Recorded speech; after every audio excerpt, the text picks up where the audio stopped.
join us this morning.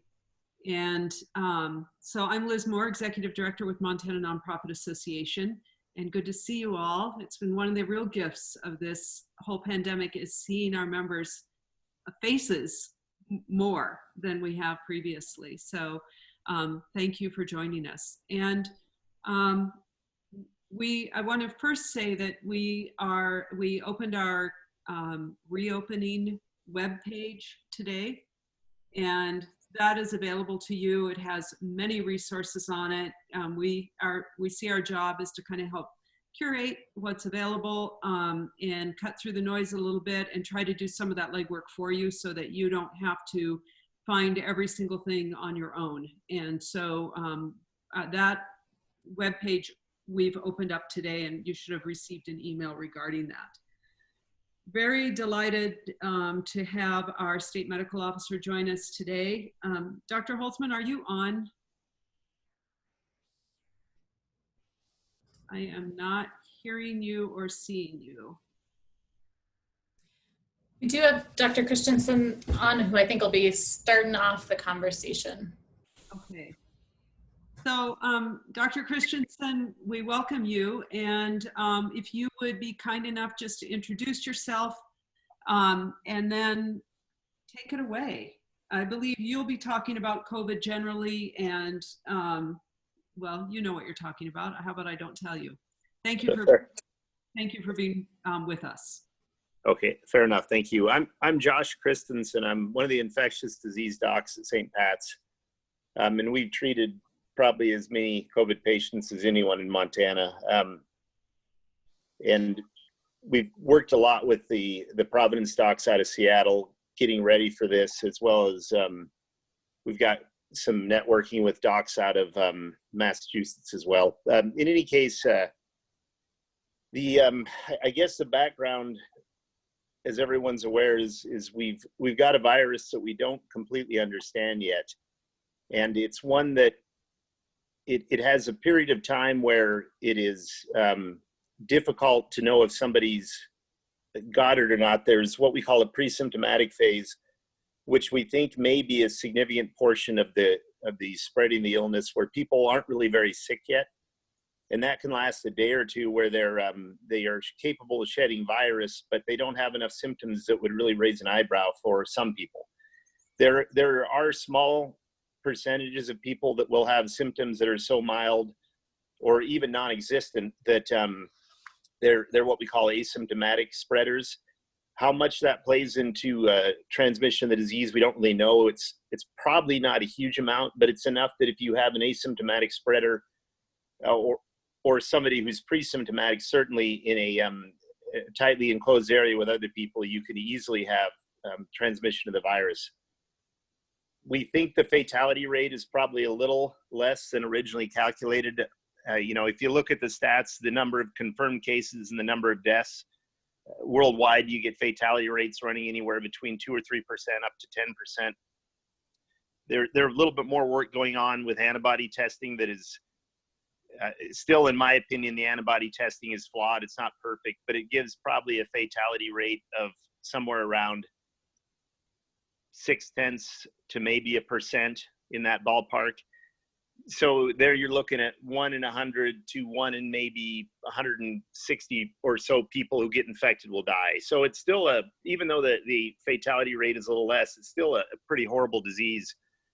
The other thing that I think a lot of people miss the point on is that some people who get sick, those who get sick enough to be hospitalized, a lot of those people are in the hospital a couple of weeks, if not longer. And there are people that get hospitalized for it and they never fully recover, at least as far as science understands it right now. People with permanent end organ damage, so they'll have permanent problems with lungs or even cardiac issues. So it's not a benign virus. It's not a cold. It's not just the flu, and it's contagious enough and it can move quietly enough that it's really difficult to predict what'll happen when we start mixing people together. And I honestly have real concerns that, well, I will be absolutely stunned if we don't see more cases start popping up all over, with now sort of opening up society. And I'm not saying that it shouldn't be done, but I'm saying it needs to be done very cautiously. And I think that the background I was given was that this is sort of a way for nonprofit groups to inform themselves on what the best way is moving forward. The example I'd like to use, and I don't mean to pick on anyone, but I went to Red Ants Pants last year, and I'm not a concert goer, and I had a great time, and I was really looking forward to going to that in years to come. My understanding it's been canceled this year, but this year there's no way I would go there and bring my family to an event like that. It's just too many people from too many places mixed together for too long. That is, to me, a situation like that is pretty high risk. I can't tell people not to go there, and I can't say that I have an absolute 100% guarantee that if somebody goes there, they have a high risk of getting infected. But in my mind, the risk is too high that I personally would not go to an event like that.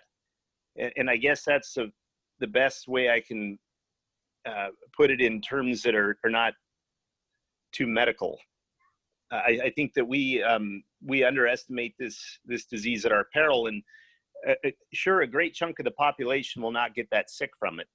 The problem is we don't really know who's going to get really sick or who won't. And while the statistics show most young people will do just fine, a few of them don't. A few of them die. A few of them require prolonged hospitalizations, and they can then go on to carry it to older people or people with poor immune systems, where the odds of them dying is a lot higher. I think the take-home point I'm trying to make here is that as we open things up, we will see more cases, and it's just a matter of we need to be very vigilant that we don't inadvertently make a situation where a lot of cases where we will have a cluster of cases associated with any event. And I think from a healthcare standpoint, number one, we just don't want people getting sick, but also more along the lines of if I had a nonprofit, I wouldn't want to be the nonprofit known as the one that had the COVID outbreak at you name the venue. That's going to be a hard stigma to shake in years to come. I think that that is, so many nonprofits. I mean, I don't know any who are moving forward with any events of any size. And so that's thousands of events that have been canceled across the state up into September so far.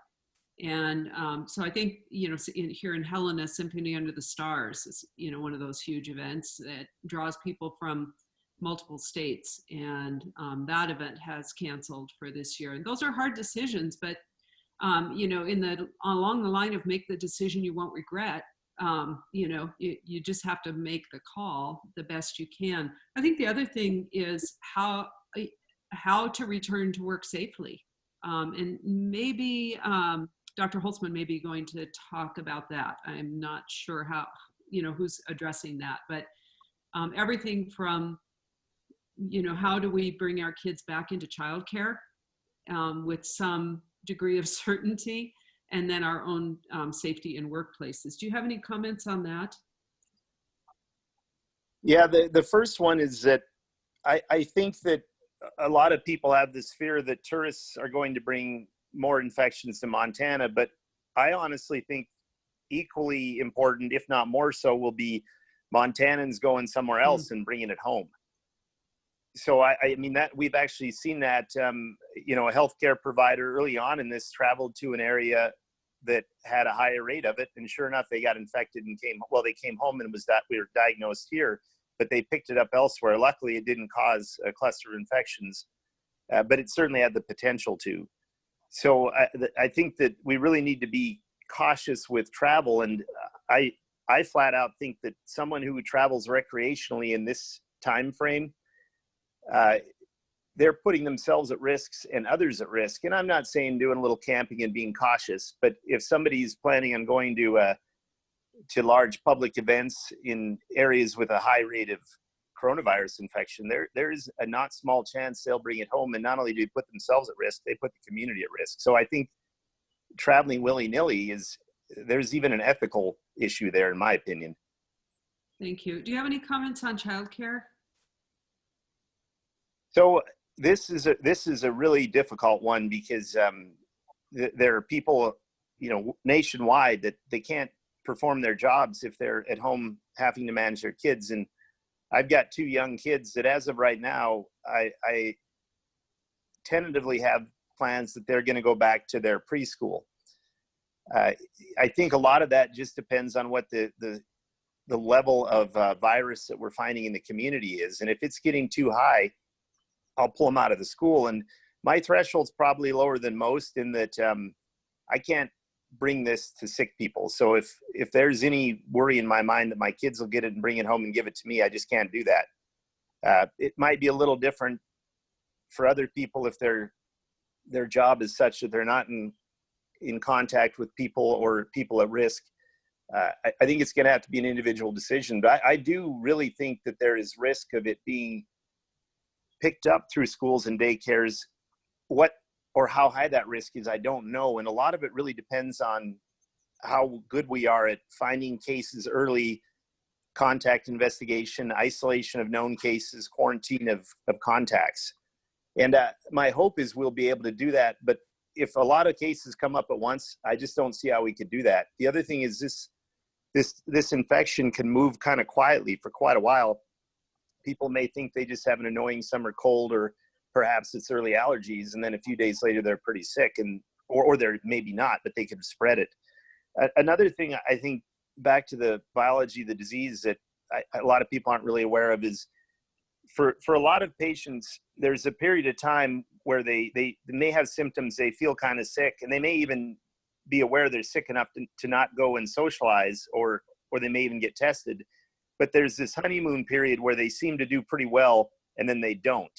And it can be a week or more. And I've definitely seen that with patients, including young, healthy ones, who they were diagnosed, and for a week they did okay, and then suddenly they tipped over, and next thing you know, they're in the intensive care unit.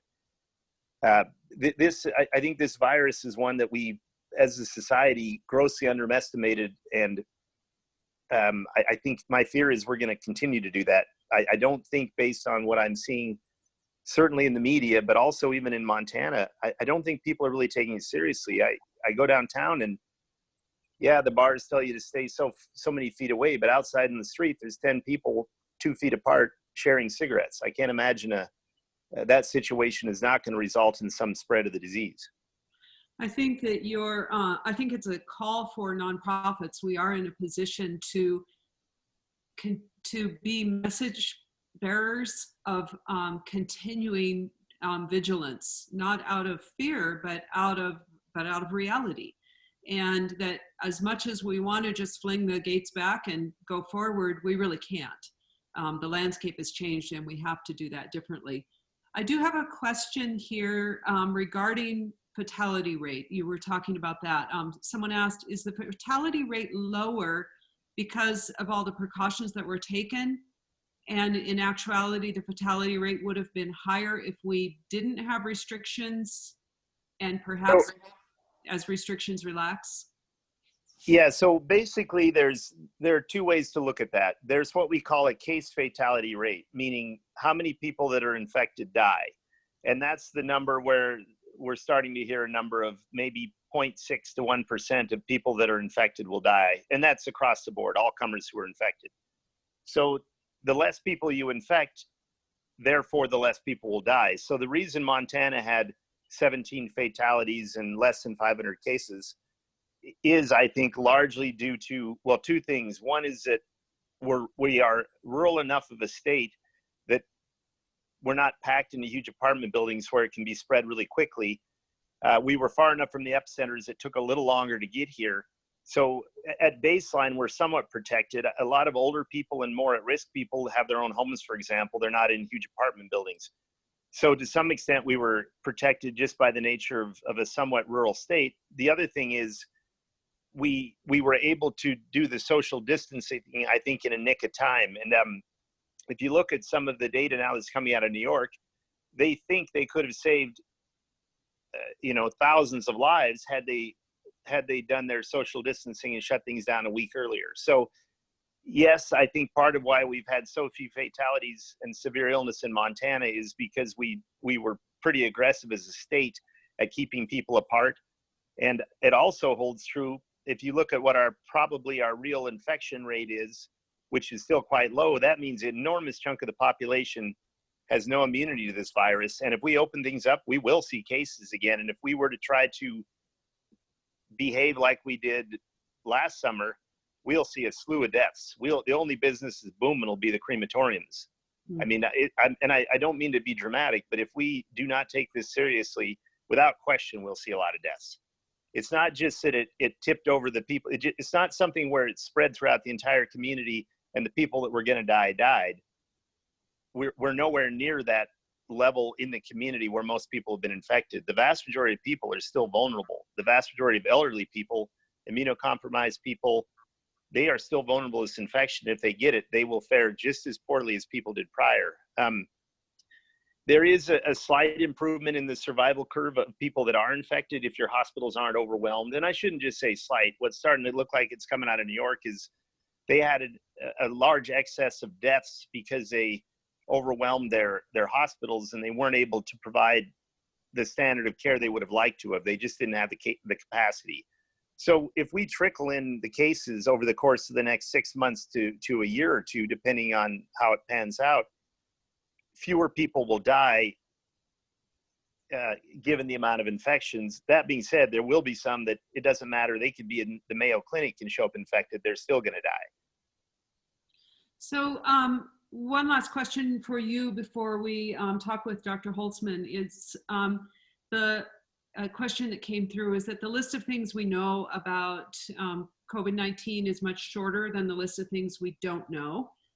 Is that accurate? And, what advice do you have for us? How do you deal with that uncertainty as a medical professional? How do we deal with that uncertainty, period? But what advice would you have for us? Yeah, so I think it's accurate to say that what we don't know is a lot more than what we know. And to be honest, that holds true with most medical issues, regardless of how well we think we understand them. I think for most things we don't know, but this new virus, despite worldwide enormous efforts, and it's probably the fastest studied infection, it is the most rapidly studied infection in the history of the world. We still don't know much about it. So there's a lot of uncertainty. And how you deal with it in a medical setting is, to some extent, you take what you know, and then you put another little bit of a layer of assume it's a little worse than that. And what I think is a really interesting phenomenon that we've started to see, if you look at healthcare providers who've been infected, most of them probably picked it up in the community where they lived, because they looked in New York City, for example, and they found that doctors, nurses, et cetera, who became infected with the coronavirus, the rate of infection in them more depended on the zip code they lived in than in the hospital they worked at. So it seems like most of the transmission among healthcare providers, at least early on, not the case, but late, within a few weeks of us starting to get an understanding of it, most of the transmission was probably people picked it up at home or in their own community. And the way the healthcare providers have protected ourselves is that we've done a pretty darn good job with protecting ourselves by understanding that you have to stay away from people. You have to wash your hands religiously. I'll bet I wash my hands, and I'm not exaggerating, at least 100 times a day between water and alcohol swabs or alcohol wash. And then even the simple masks we use, all of these things, the mask I'm wearing, if I'm wearing a droplet mask, protects me to some extent, but if I'm sick, it protects other people around me. So that's part of how we've been able to manage it. Is there a cure for it? Absolutely not. Are there drugs available that are being used to treat it? Yes. And there's one that's that has a little bit of promise, but the reality is it just shortens the length of time you're in the hospital. None of the data yet has proven that there's a significant mortality benefit. So we don't even have a great treatment for it. There's no vaccine available.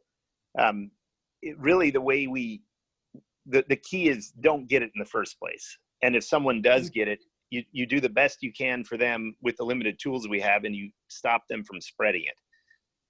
So I guess the way to take that and how do you protect employees in other businesses is you've really got to be attentive to, if somebody shows up, well, one other thing, let me step back, we do at the hospital is we check temperatures of somebody as soon as they come in. We also ask them, have you had symptoms concerning for this coronavirus? Have you had fevers, coughs, sore throat, or anything like that? And I don't mean if somebody's got a chronic cough that they've had for 40 years, but any change to their underlying thing. We ask them, and if the answer is yes, we send them home until we figure out can they work or not.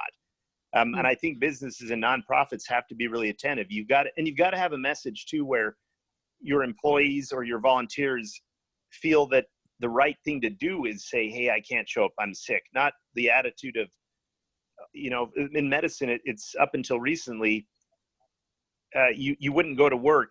You wouldn't call in sick unless you were really sick. And when I was in training and residency, literally, this is almost a quote we were told by the chief of medicine. He said, is if you call in sick, the first question we're going to ask is, what hospital were you admitted to? That culture has got to completely change, and people should understand that the moral obligation is not to show up to work. The moral obligation is, if I'm sick, don't show up, because you cannot spread this. So you have to give people, you have to have people aware of what to watch for. They have to have they have to be empowered to say, hey, I don't feel good, I can't come to work today, I'm worried. And then you have to, while they're at work, as much as you can, depending on whatever it is, have them separate as much as possible. You have to have the capabilities for them to do good hand hygiene, wash their hands, alcohol rinses, whatever you've got to do. And then, if at all possible, I think the masks, although the data is a little bit debatable, I think the masks are useful. They're one more tool to help reduce the spread of the infection. And when I go out to the grocery store or the hardware store, I wear a mask. And it's interesting that some businesses, everyone in there is wearing a mask, and some no one is. So sometimes if you don't show up with a mask, you're the outlier and the weirdo. And some if you do, you're the weirdo. But I'd rather be the weirdo with the mask and go home knowing I'm not spreading something than the weirdo without a mask. I'll tell you that. Yeah. Well, thank you. That's really helpful. And just for folks to know that we have on our website, we have some protocols and some information about how you can create more flexible leave policies that really make it so that people aren't losing by staying home. If there's any concern about that. There are lots of different ways to do that, but you do kind of have to deal with it organizationally with employees. So thank you, Dr. Christensen, and we may have additional questions for you, but I think if Dr. Holzman is on the line. Do we have Greg here? Yep, I'm here. Hey, thank you for Hey, how joining you doing? us. How are you? I'm doing well, thank you. Good, thanks so much. And Yeah. So you are going to talk a little bit about the state and monitoring this. I think people are interested in the state's thought on resurgence, and would we step back to phase 1 again, all of that, kind of what your thinking is. So thank you. Sure. Yeah, so thank you very much for the invitation, and I apologize that I was a little slow going on. We have some cases that we're working on, but just to kind of give an overview, and I heard most of what Dr. Christensen said, and thank you for his comments. So we're monitoring the virus very closely, not only in Montana, but of course across the country, Canada, and around the world. This is all, of course, helping, as Dr. Christensen talked about, us learning so much more about what this virus can do and how it's acting. And I don't think it's even really all that online to say that we learn more about this virus daily. The one thing that's a little challenging is everything that's written for discussion between scientists and stuff like that from a case report, which really doesn't tell us too much, to more defined type of research, gets printed in the newspaper, and so sometimes gets blown out of proportion of what we really do know about this virus and what we really don't know. But we have done extremely well so far as the cases in the state of Montana. I do remind people, as I would agree with Dr. Christensen, I think some of us are starting to let our guard down, and that's concerning. While we have done extremely well so far, I think we can say that, but that doesn't predict what happens in the future. And it also doesn't there's embers of the virus in this state. We know that. And it doesn't take much for the fire to explode out again. So we really need to be hyper vigilant about doing the things that we can to mitigate the risk. When we did open up the state, we do realize there'll most likely be more cases, but we need to keep that in a situation where us in public health can really keep ahead of an outbreak. So if an outbreak happens, that we can try to encircle it and move forward to try to prevent it from being a major large outbreak. We have these terms, couple terms that I'll use, and I just want to make sure people understand the terms because they get misused in the media and other places quite a bit. So isolation means you're actually have the disease and we're putting you in isolation until you are not shedding or not having the virus anymore, and then can move back into the community.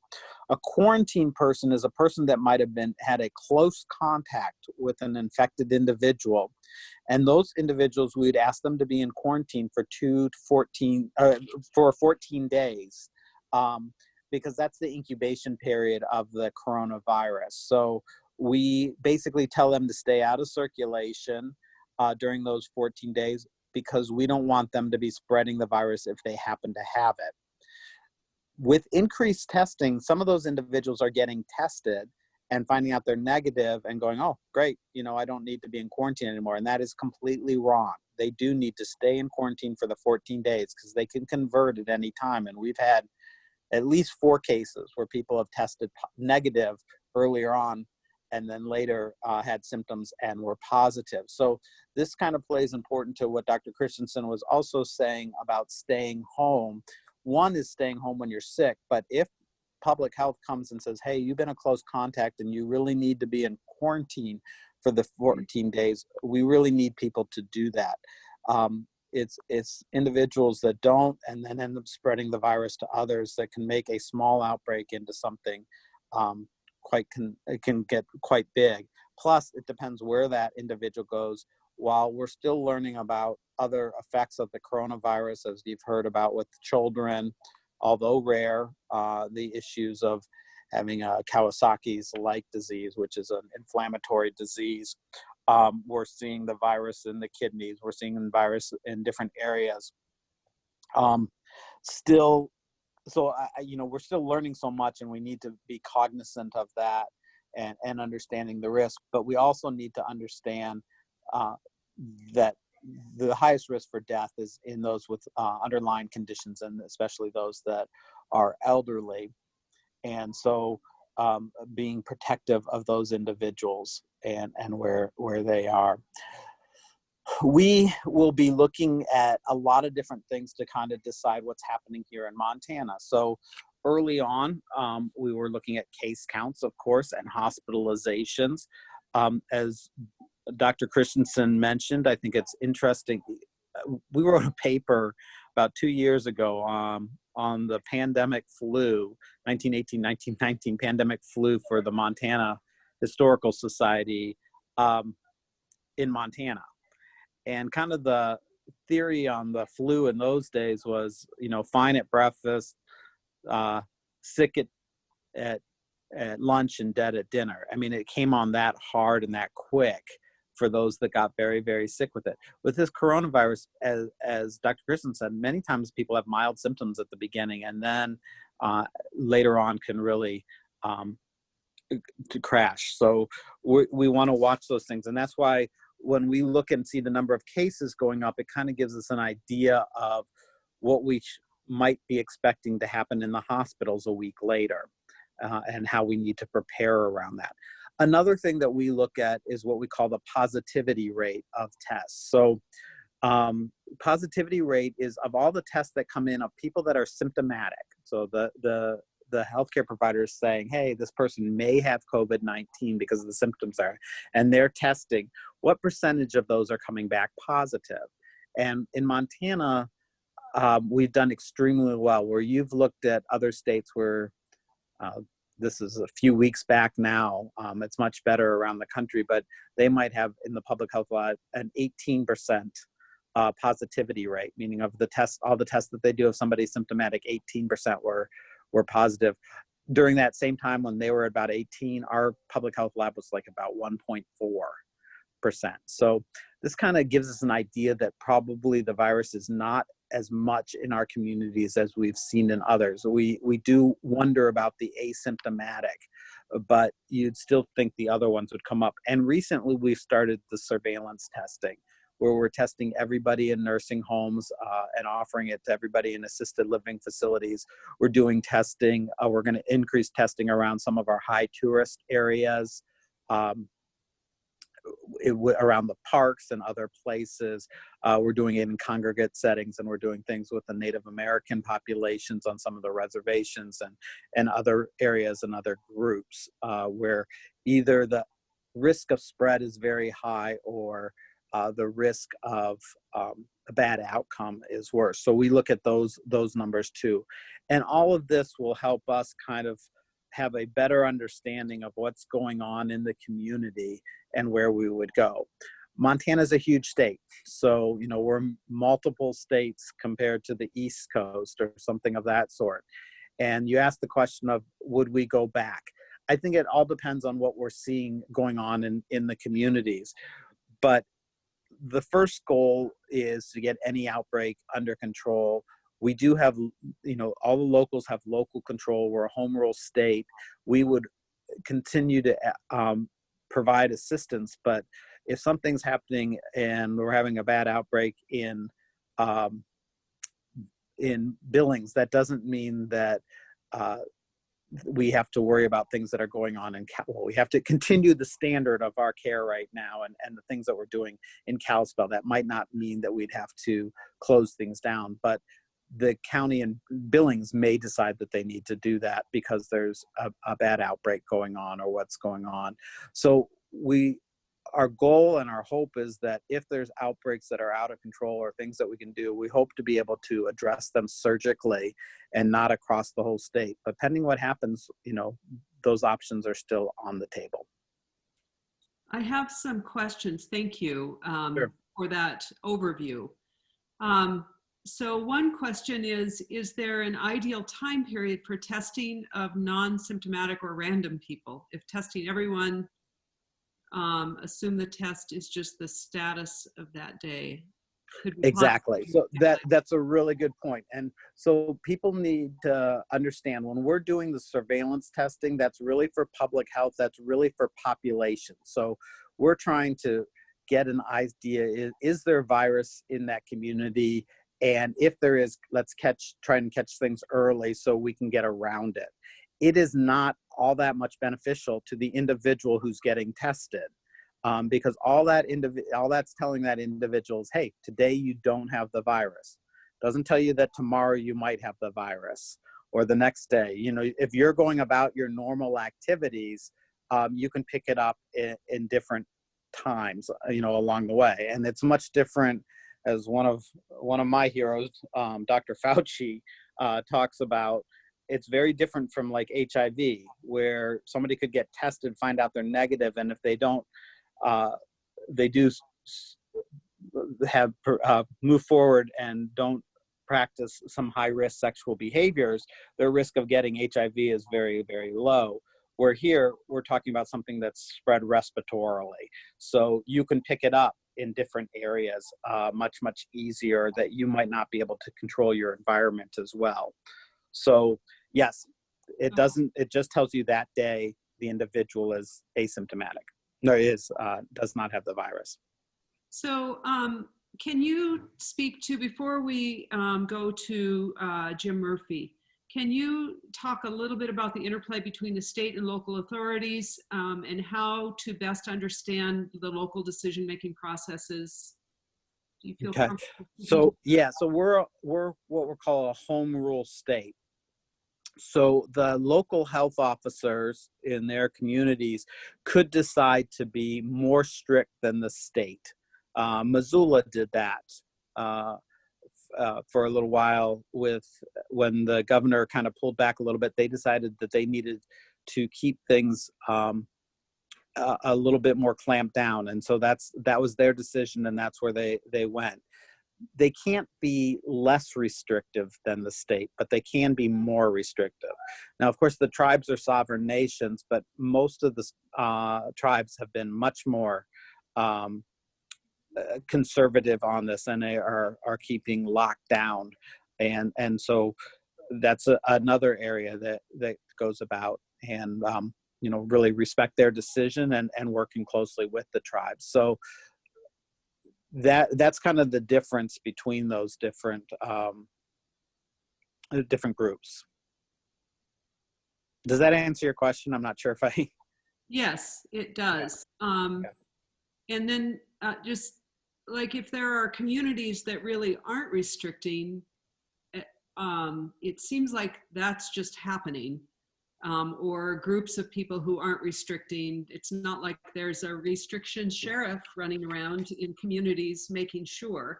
And so that's where I think Dr. Christensen's kind of moral and ethical call comes in. Any thoughts on that?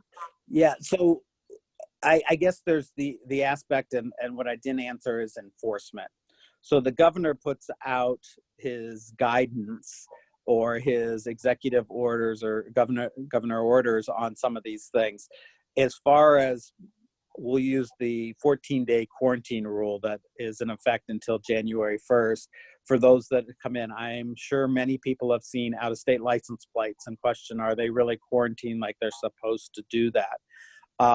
So enforcement is a little bit more challenging. Local public health is the group that can work with that, but they need to work with their law enforcement and their county attorneys all about how they want to go forward and push that through. Mostly in public health, we ideally like to work with the carrot much more than the stick. And we really try to encourage people and remind people what to do, versus when somebody starts to knowingly become belligerent about violating things. That's usually when we will kind of escalate things a little bit more. But our goal is really to educate, and it is a new norm, and we got to get used to it. I am still guilty of people putting out their hand for a handshake. It's just such second nature. I've done that all my life. So those type of things, most people are really good about just a gentle reminder or saying, can you put on a mask? And I've seen that happen. I was in a Verizon store the other day. I did have my mask on, and I was in, and somebody started walking in without a mask, and they said, do you have a mask? He said, yes. And then he went out and got it and brought it back in. That's great. Thank you. I might have to cover for Jim because he walked out of here. I have no idea where he is, so I'll just. Oh, okay, great. All right. I didn't know he was in the same room, so that's good. Okay. Couple of questions then. So moving toward how do we actually keep people safe? One question that came up is, people have canceled large events, but just would appreciate some guidance on how to deal with day-to-day visitors. So for example, the carousel in Missoula, or we have a carousel here in Helena. How do we deal with kind of the day-to-day visitors and keeping things safe? Okay. So one thing that we've got to realize is we're mitigating. We're trying to put the risk down to as low as we can, but we are not getting rid of all risk. When we've decided to open up and do some of these things, there are risks involved. The things that you want to think about are making sure that nobody that is actively sick is using those type of things. We've got to keep those places safe in that aspect. On something like the carousel, if that was to go, and I'm not sure, I'd be hugely excited to see it go, but to see them using it. But I would want to make sure that people are all wearing masks while they're on there. As Dr. Christensen talked about, the mask is really to help protect others. But we don't know when a cough and the sneezes is going to come on, and especially if it's a kid that's on the carousel or something like that, at least if they cough and sneeze, it is, at least a lot of it is caught by the big droplets from the mask. That still would mean I would want to significantly clean that surface right afterwards. I would say you'd want to use the right disinfectants and clean between people on all these different areas to decrease the risk of spread. We still feel that the highest risk and way for this virus to spread from one person to another is what we call droplet spread.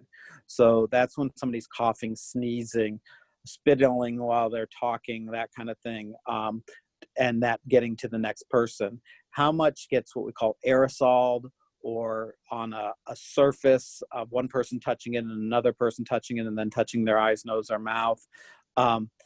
There's a lot of things that play into that. And we want to minimize the risk all there, definitely. But how long the virus stays alive and all that stuff, we're still trying to learn. So good thing is to clean all those high touch surfaces as often as possible. Continue to remind people to wash their hands. You're not supposed to touch your face. I find that almost impossible. That's my new thing on Zoom, is to watch how many times people touch the face. And usually while I'm watching them do it, I notice I'm doing the same thing. So, I mean, there's a lot of things to try to get used to and to decrease the risk of the spread. Do you have advice about asking people to wear masks, or if they refuse it, or if they have a medical condition that makes it difficult for them to use one? Do you have any advice around all of that? We are such a group of nice people, and yeah, so it's really tough. It is really tough. And I think, and we are a very polarized country these days. I think there is importance to try and ask in a very nice way. We're asking this because we have other people that are around here that have health issues. We don't want to put anybody else at risk. We ask you to please wear a mask while you're in our institution and stuff like that. We've talked with people, this is more outdoors, but in, the parks and stuff like that, we're not asking people to get confrontational, to walk away and have somebody else. We don't want anybody to get hurt over these conversations. But as stated earlier, I think most people are very respectful of it. And I think a lot of how you ask the question, ask the response, can you please put a mask on in our, this is a rule that we have for our place, are some of the better ways to do that. I have found that it's easier to go into a place that requires masks because I want to wear one, and it takes a little bit of that weirdness that Dr. Christensen was talking about, where some people, you go into places and they're not. I talked to a friend of mine who said, well, I don't wear them in that place because nobody's wearing them, and it only works if everyone's doing it. And I feel quite differently. I feel that I like a little bit of peer pressure, Yep. and I think it works. If you have the majority of people wearing them, it's a little more, people feel a little pressure to wear them. Yeah, no, I agree. And I think that's real important. And putting up signage. I mean, it's just really clear in the front as you're walking in the door. They say no shirt, no shoes, no service, add in, a mask, those type of things. So one question that came up is, you're bringing people back to work, and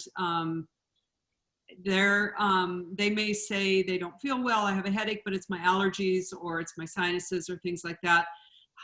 What do you have any best advice on how to handle that right now? I think that, that kind of gets a little bit more into the legal side as far as how to handle it. I think there are some specific questions you can ask the individual. I also think it's important to remind people that we do have allergies, we do have these things, but you can also have COVID-19 on top of that. So it's understanding that they're very confident that that's all that it is. And so sometimes it might be asking, can you have a healthcare provider note saying that, you have allergies. And before they come in, I definitely would say you have to wear a mask, because those individuals who have allergies are more likely to sneeze or do something of that sort, and put other people at risk. And also remind them, especially as an employee, if they have allergies and stuff like that, it's not only to wear the mask and do all those things, but to have the wipes to clean up around where you're at, to decrease risk to other people and kind of reinforce all what we call them the non-pharmaceutical interventions. But that's, you're washing your hands, all those type of things. Do you, one of the things we've dealt with, thank you for that. And one of the things we've dealt with is just that and I'm sure this is true with businesses too, every nonprofit, every business is scrambling to try to find the stuff, like where can I get the masks and where can I get the sanitizer and all of that stuff. So any advice on that? If I could wave a wand right now, honestly, it would be that the state would take up this kind of centralized, and I know you're fighting for stuff yourselves, but to take up this centralized approach to getting the stuff. Yeah, it's really challenging. I mean, from especially in the healthcare side of things, we've never been the supplier of stuff. All the healthcare, and they did things, and all of a sudden we kind of gotten into the middle of this, that has made it challenging to move forward on. So I will add this on. We have received a bunch of cloth masks, and you can reach out to your DES, Department of Emergency Services, in your community and request some of those masks, and we can get those out to you, as I'll add on, as supplies last. My wife, I didn't go with her. I don't want to go down, but she went to the Montana farmers market on Saturday, and there's some great masks that were being made down there that you could use that were the form fitting. So there's the cloth masks, I think, are becoming more and more available, and would recommend people get those, and then also take care of them appropriately. They do need to be washed. So do groceries still need to be washed? It's a good question. I don't know if Josh is still on here, and people might feel differently. There's some serious questions about how long the virus can last and stuff like that. I mean, I'm going to wash my fruits and vegetables, because I always do, any raw things that I'm eating. I think it's personal preference. I'm not, the cereal box that I buy, it's been out, it's been there. I don't wipe those down, but I don't know if an infectious disease doctor might say I'm being way too cavalier. So go ahead, Josh. I actually don't think there's much risk of getting it from groceries. It's not really it's not a foodborne illness. And sure, you could come up with some theoretical chance somebody coughed on the apple, and a minute later you pick it up and then you touch your eye or something. But I personally do what I've always done with my food. And just like Dr. Holtzman said, I'll wash my vegetables just because I do. But if I buy a loaf of bread at the bakery, or I get something in a box of cereal, I don't wipe down the box. If I get a bag of pasta, I just handle it as I always did. I think the risk of getting it from groceries is so small that it would require just a lot of incredibly unlikely events to occur simultaneously. So I personally don't do anything different than I've ever done. Great, thank you. And do we have Jim Murphy, or did he completely leave the building? He has left the building. I don't know. I'm going to have to have a serious conversation with him. Yeah, I'm sure we got a lot of tests in yesterday, and they're trying to organize everything. So here he's walking back in. You ready? Okay. To do your part. Sure. All right. Jim Murphy's going to tell you how to keep safe. Hi, sorry, it's been a little bit of a crazy morning here. Yeah. So if I recall the part that you wanted, us to cover, part of it was like where to go to for resources and for information to kind of stay current on things. And then you can tell me if I'm missing anything else. But I remember that part of the discussion, Greg, and I looked at what was asked for. I think as I heard a lot of the conversation earlier with Dr. Christensen before I had to step out, I think he was very clear on things are changing, rapidly. And because of that, it is hard to keep up to date on what's going on. The best advice we have is to stay in contact with your local, county, or tribal health departments. So your nonprofit groups in the past have worked closely with some of the county health agencies, specifically in the larger jurisdictions, to be able to respond to events that happen. So there should be some existing partnerships and some existing contacts in those settings for you to kind of, touch base with. But we do our best on this side to keep the local health departments informed of what's going on. And that is in respect to what we learn about the disease transmission, what's going on in Montana, and then also importantly, what's the response going to be. So if you can kind of stay in contact with those local health departments, they'll be the best resource for what is actually going on at the ground and what some of the response will be.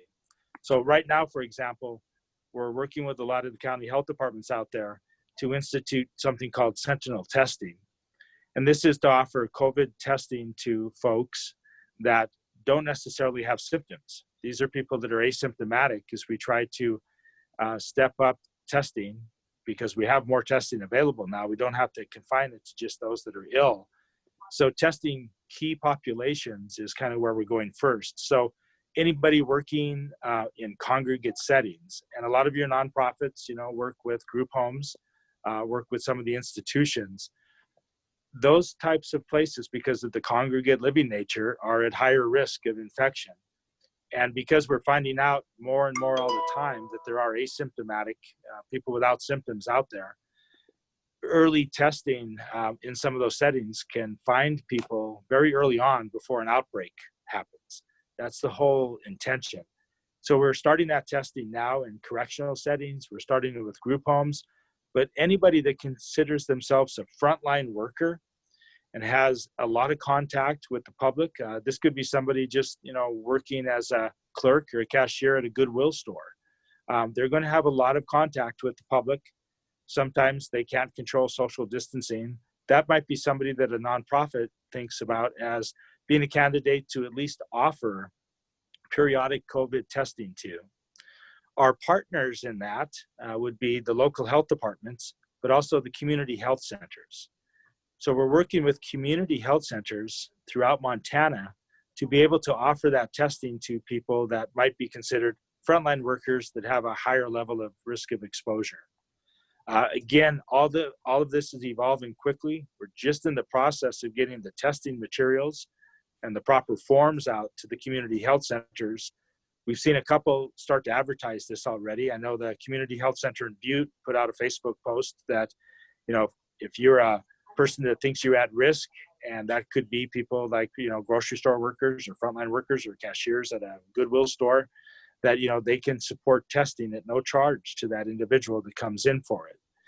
So again, things are moving fast until, people get tested. That will be useful. The test, again, is a test that is a PCR test that looks for the antigen itself or the bug itself. That tells you if you're actively infected. That test is good the day it's taken. It does provide some peace of mind, though, that, a person, is free of infection, at least at the day the test was taken. And if you're in a high-risk job or a job where you are worried about repeated exposures and you can't practice social distancing, testing periodically, like monthly, might be something that somebody wants to do for comfort. In a community where we start to identify more cases, testing more frequently might be recommended. And again, the local health department is the entity that can make that recommendation. We have health departments that haven't worked on a case in 8 or 10 weeks now. We have some health departments that haven't worked on a case since day one, meaning that there haven't been a lot of COVID cases in their communities. So the level of testing in a community like that is not the same as it might have been in Gallatin County, which had a lot of cases. Right now, based on some of the testing we're doing, Crow and Bighorn counties are popping up as an area where there's obviously transmission going on. If I was a frontline worker in a place like that, I might work with my health department and figure out if I might be a candidate for testing a little bit more frequently until we figure out the extent of that community transmission. So it's highly variable, and what happens one week might be completely different the next week. And I think that's where your local health departments can kind of keep you up on that. They can also keep you up on recommendations regarding what kind of personal protective equipment to wear, which in most of our settings, outside of a medical setting, there's really no recommendations for medical personal protective equipment, no masking, nothing like that. The cloth face covering that you hear a lot about, that is recommended in settings where you might not be able to maintain social distancing, but that's really protecting other people more from the person wearing the face mask. If people are in settings where they think that they have a concern and they think that that cloth face mask maybe isn't enough, again, the local health department can maybe help assess their situation and make a recommendation. The Center for Disease Control has made recommendations for a lot of settings, but a lot of settings don't have recommendations made for them. For instance, we get a lot of questions about, grocery stores. What kind of personal protective equipment should they wear? And the recommendation is they really don't need any PPE. They should try to practice social distancing. You see a lot of stores that have put up barriers. I don't know how many of your partners, have that level of contact. We do hear from a lot of folks that, work with clients, that they're worried about, their contact with clients, that increases their risk. That may be very relevant to the nonprofits. Right now, there's no recommendation for people that are like case managers to be wearing medical masks to protect themselves. Cloth face coverings to protect others in those settings could be recommended if they can't maintain social distancing. But unfortunately, people get kind of frustrated when we can't tell them that, oh yes, you should wear a mask. There's just no recommendations for most of those settings. So we can help them kind of assess risk, and the local health departments can help with that as well. I think that was kind of some of the parts I remember that you wanted covered. I guess I'd say, what kind of other things were you thinking that I could maybe help with? Well, I think a lot has been covered, and I think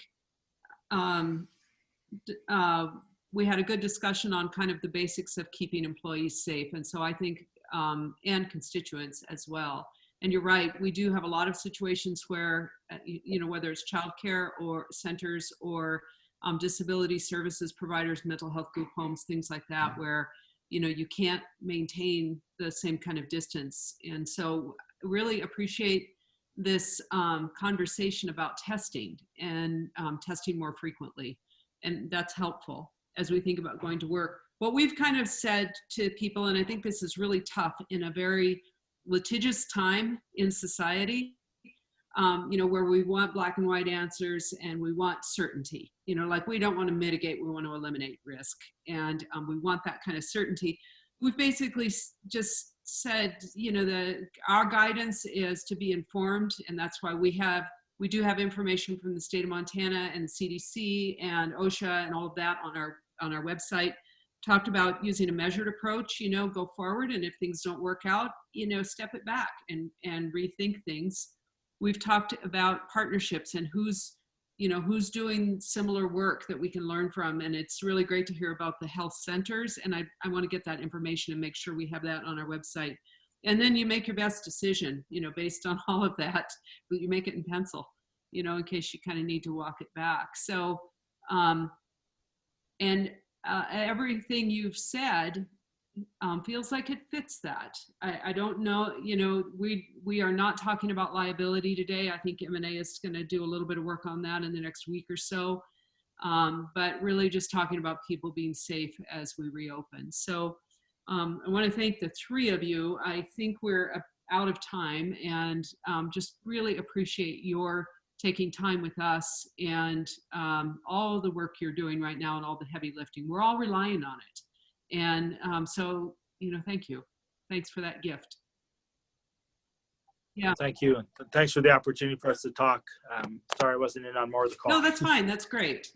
Yeah, that worked out really well. So thank you, Dr. Holtzman, Dr. Christensen. Really appreciate your presence.